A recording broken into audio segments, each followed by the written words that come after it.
This is OZCAST. Join us walking down the yellow brick road and remembering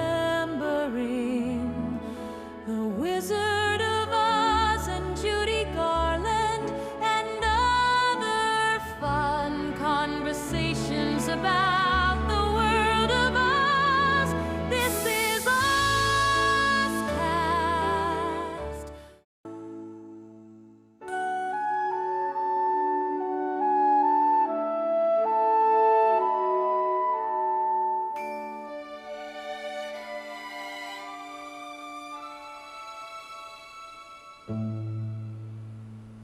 Hello everyone, this is Aaron Passantine, and I would like to welcome everyone to the episode of the OZCAST series.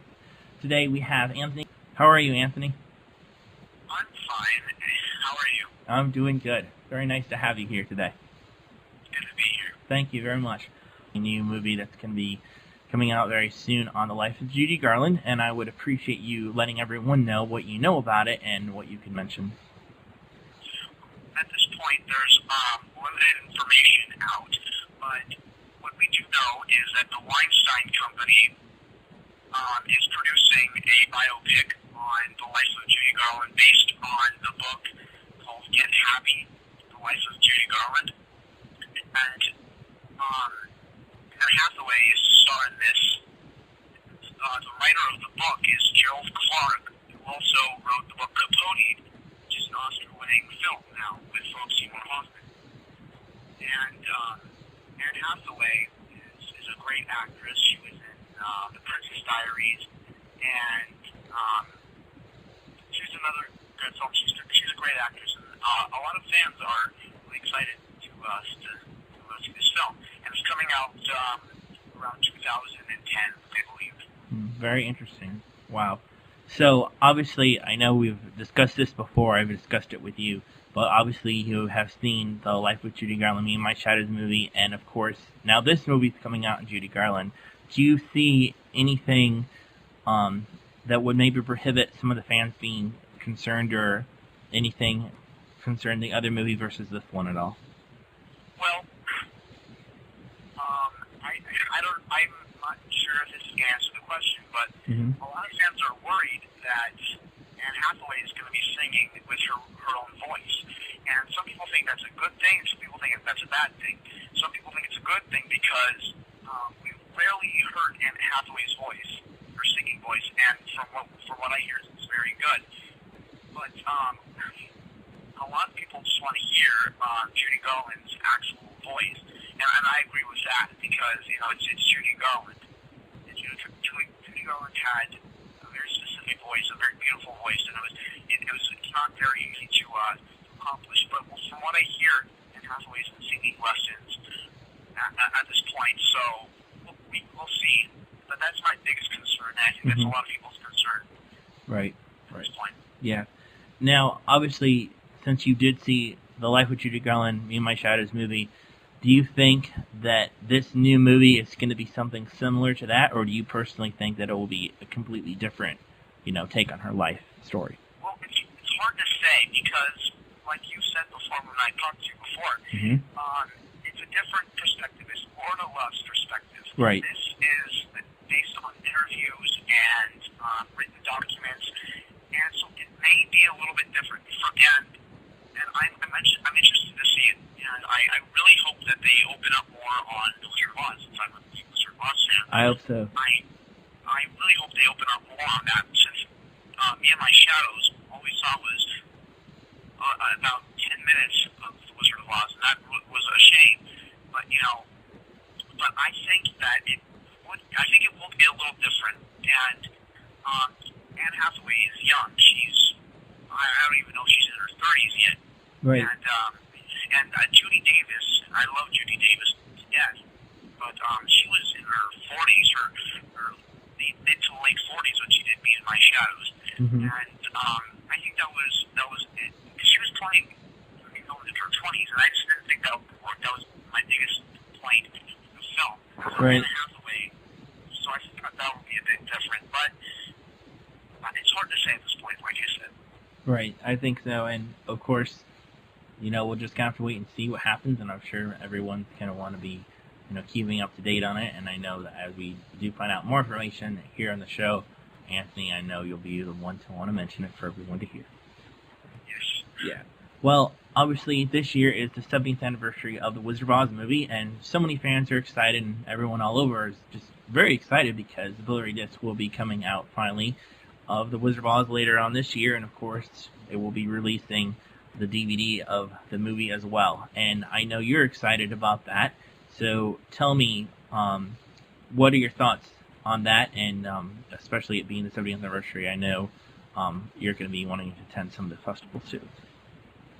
Well, I'm very excited because, I don't care if it's 70 years or 80 years or 60 years, it doesn't matter. An anniversary is an anniversary, and that right. it's a landmark, and it's wonderful. And, so many people have said, and it's people that I know, people that are in interviews, say that people don't realize that it was made in 1939. Right. If they think it was made 20 years ago, 10 years ago, because the quality is so beautiful about it. And I think the Blu-ray is just going to make it more beautiful. And the Blu-ray is a great place to it's a great way to show the Wizard of Oz now that we have this new technology. Mm-hmm. And right. And I think it's going to be wonderful. And I'm really excited to see the new DVD and the artwork and everything. I'm really excited about it, and I know that you are too. I am. I can't wait, and obviously, every 10 years or every so often, when they do re-release it, they just make it bigger and better and more exciting, and especially with the picture quality and the music, everything's going to sound a lot more clear and restored, I think, even the last time, which was 2005. So this time will be very exciting. Well, obviously, I do know that since you do collect Wizard of Oz memorabilia, you have a lot of interesting items in your collection, and I don't know how much you have, but I think it would be great for the fans at least to hear about some of the stuff that you have, because everyone's always interested in people's collections. So maybe you could mention some things that you have that are interesting. Well, I'm not, I collect, but I don't collect like some other people collect. They collect really old things. I'm not at that stage yet. But I do have a lot of books. I do have the book that John Fricky wrote, and I have his signature in there, and he wrote me a little note in there. Okay. And I do have the Wizard of Oz on Ice. I have the booklet, and I have some of these hard toys. And some Wizard of Oz on Ice, and they're really cool.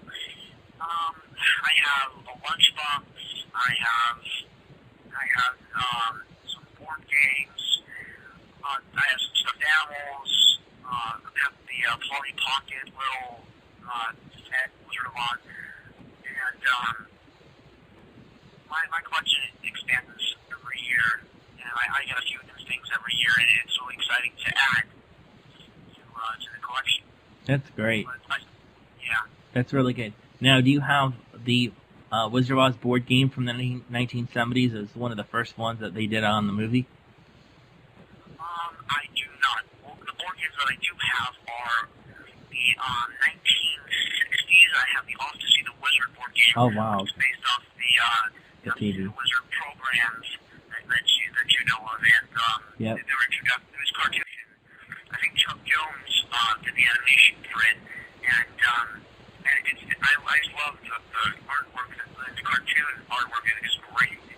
I think it's really opened up. And right. The other board games I have the 100th anniversary from the book Wizard of Oz board game. Oh wow. And that was really cool. They have little enrolled markers, and it's really cool. It's a really cool game, and I really like that one. And then I have another one that is, I think, the 60th anniversary of the Wizard of Oz movie board game. That just came out like 1999 or something. And yeah. It's a trial board game. It's very easy to win. It's go through the board, but I mean, it's still like I've had it for a while, and I really do like it. That's good. Do you have any of the Monopoly versions? The what? The Monopoly versions? I do not. I've seen them. I think that's really clever, but I've never purchased one. Okay. Yeah, I know a lot of people like to get those. I don't have any of that either, but I might get it sooner or later. So, which I think is very interesting. Now, do you have any other things you want to say about some of the collectibles that you have? Yes, well, actually, now that I've thought of it, I do collect a lot of Wicked things. Oh, good. I do have the Wicked book. It's called The Grimmery, and it has a whole bunch of facts and just pictures, and it's a wonderful book. And I also have a poster that is signed by Joanne Worley and Really? the cast of Wicked that came to Los Angeles, which I saw, which was a great show. That's great. And I saw, and then I also love programs from.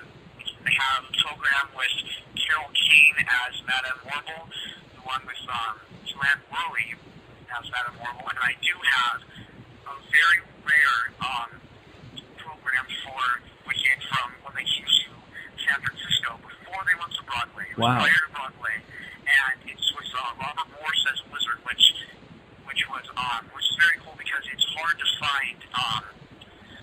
You can't find clips or pictures because he did not go to Broadway after San Francisco. Right. And it's very cool. I got to see Kristen Chenoweth and Adina Menzel and That's great. Robert Morse and Carol Shelley, and I think it was a great experience. And I like Wicked. That is good. That is so good. Yeah. Did you get to meet any of the cast members? Yes, I have met Joanne Worley, and Joanne Worley signed my program, and she's a great person. She's very loud and just like she's on TV. And then Derek Williams, who is really famous for his Fiero. Oh, right. In Broadway and in San Francisco and Los Angeles and Chicago. And John Rubenstein, who is not a very famous actor, but he's a TV actor and he does some films. And I got to meet him. And Teal Wicks, who is right now doing her Alpha in San Francisco. And I hope to see Wicked again. I think I'm going to see it again this year. Wow. Summer. So So how many times have you seen it already? I have seen it twice. Wow. And Okay. the first time was the prior Broadway, and the second time was with Joanne Worley. Okay. Wow. That's good. A lot of people now obviously don't have any chance to see it with Kristen Chenoweth since she left the show. So it's always good to hear from people that have seen it with her in it. So she was really Yeah, and it's sad. You said that, that at the end, all Kristen Chenoweth aren't there anymore. Right. They were so great. Yeah. And I think that they're the best, and it's hard to replace them, but they're doing it all the time now, so. Yeah. Yeah. That's really good. Well, I appreciate that. And also, I think it would be good for you to mention something else. Of course, on other shows, when we had Returning to Oz in that show, we had discussed a lot about Return to Oz, and I know you've seen that too, and I think everyone would appreciate what you have to say about Return to Oz and your thoughts on that too. Return to Oz. Well, the first time I saw it was, it had its own sort of magic to it. It was not the same magic as Wizard of Oz. It was a different kind of magic, and the effects for the time were good. And I think it's a good storyline. I know it didn't do so well. Right. And I think that they're trying to be very close to the book, and they're trying to get the little girl as Dorothy, and I mean it's sad that it didn't do so well, but the thing is, I think all the odds, sort of things like Tin Man and The Wiz, they don't do so well because people think that they're trying to recreate the 1939 movie. Right. And that wasn't the case, even though you can see a little bit of the 1939 in there, like you can see the ruby slippers and all that. But I mean, I think it is magical. I really do, and it's not one of my favorite movies. I'm going to admit that, but it does have its own qualities to it. And I do like the Scarecrow in that one. I do like Here's a Bonk as Dorothy, and I do like the characters. I do like the storyline, And I think it's an interesting take on the Wizard of Oz. That's really neat. I'm glad that you have seen it, and although it's not your favorite movie, obviously everyone can, at least not everyone, most people probably can say they like The Wizard of Oz more. But I understand, and you are always entitled to your own opinion. So, right. What did you think about the music on Return to Oz, the musical score? What did you think of that? Well, I'm glad that it wasn't a musical. If it was a musical, I think that would be a bit strange. Yeah, it would have been. The music on there, it's very with the time period. Like it was around the early 1900s, and it was. And I do like the music on there. I really do, and it's beautiful music. It is. And it could almost be in an opera, or it is beautiful. That's one of the points that I love about the movie is the music. Yeah, me too. It's really, really good. And it makes the movie too. That's right, and that a lot of people, and that's very true, because when a movie is made, obviously you know that if the music was not in the movie, it would be really dull compared to the music, because the music just adds so much to a film, and I think that really portrays it very well in that movie, and of course in Wizard of Oz especially too, so, which is really true, so, yeah. Well, another movie that has been on television recently is already released to DVD as of the other year or two ago, is the Sci-Fi's interpretation of The Tin Man, that's the title of the movie. And I know you've seen that too, obviously, so why don't you mention that to everybody, I think, and I think everyone would like to hear your perspective on it. Yeah, well, I did see Tin Man, and I saw it's a two-part film, and right. It's similar to Return to Oz in the sense that it's sort of futuristic kind of feeling. It's not as Return to Oz isn't as futuristic as this. This is very futuristic, and again, I think it's an interesting take on Oz, and I do love Alan Cumming in anything he does, and I do like him in this movie as Glitch, who is the Scarecrow character. Right. And Louis Deschanel, who does Dorothy, I think she does a good job in that.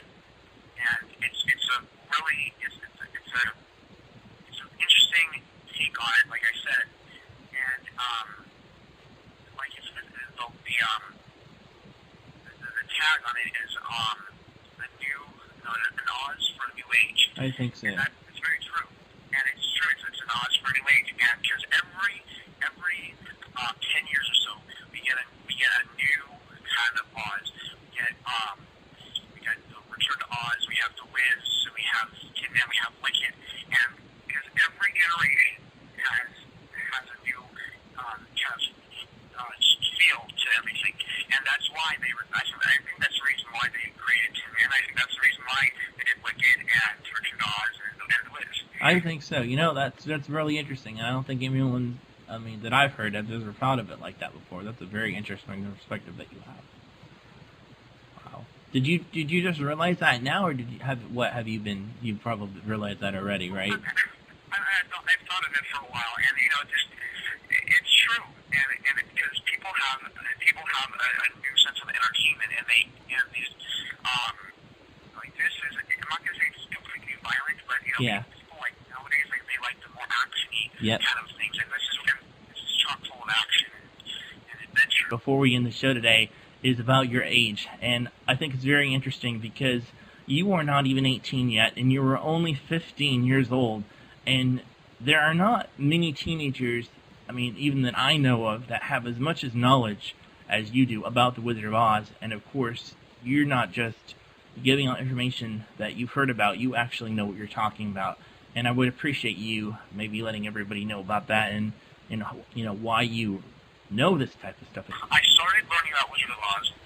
It was probably, say when I was about maybe 3, we got a songbook to the Wizard of Oz, and in the front, before you get to the piano section, and the notes and all that stuff, there was a little bit of the history of the Wizard of Oz, and it listed all Ray Bolger as the Scarecrow, Jackie Haley as the Tin Man, Brevard as Lion, all the characters, and so at that age, I learned all those names, and I could, go up to my mom and say, hey, Ray Bolger played the Scarecrow. Mm-hmm. See, when I was about maybe 8, I got the Wizardry of Oz, and it's a pretty thick book. It's I think the writer is Jay Scarfone. Jay Scarfone, yeah. Yeah, and I just flipped through. I did not read it at the time. I was not a big reader, and I'm still not a very big reader. But I flipped through the book, and I looked at all the pictures, and I did read the captions at the bottom. So I learned that way. And then when I got on the internet, when I was a bit older, I went on internet sites and I looked through all the internet sites and learned pieces from that. But I think the biggest way I learned from Wizard of Oz is the documentary. I think it's called Making of Movie Classic. Oh, right, yes. And Angela Lansbury narrates it, hosts the show. And so I learned a lot from that, and so that's what built me up. And now I do know a lot, and I'm not trying to brag or anything, but I do know a lot from my age, and I don't know anybody else my age that knows all this on the Wizard of Oz. Right, that's very true. I am proud of myself for doing all this, and I hope to learn more about the books and about, so I'm really more focused on the movies, so I do hope to learn more about Melvin Bond's books and stuff like that. That's right. I agree. And you're absolutely right. You're not bragging at all. You're just, stating the truth. It's been so much fun, and I look forward to having you back again in the future. Well, I look forward to coming back, and this is very exciting for me. It was. All right. Well, this has been Aaron Passantine. And Anthony Lancaster. Thank you for listening. Podcast.